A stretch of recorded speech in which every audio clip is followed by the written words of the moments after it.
Meron palang isang TV show na nag-last taping day na.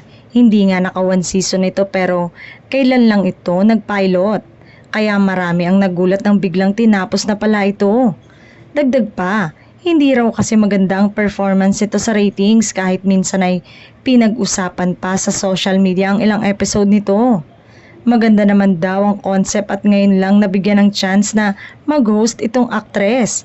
Kaya marami ang nanghihinayang sa programang ito. Marami rin ang nalungkot kasi pahirapan na rin talaga makapag-rate ang mga programa kahit anong gawin at sino ang gawing guest dito.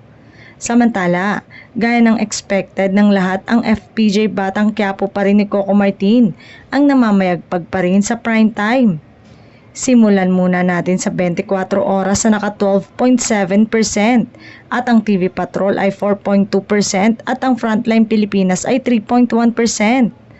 Ang Lolong Bayani ng Bayan ay 8.2% at ang FPJ Batang Quiapo ay 17.7%.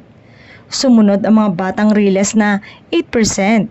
Ang katapat nitong Incognito ay 9.7%. May isang programa na pababa ng pababa rin ang ratings kaya parang nanganganib na rin na mawala sa ere.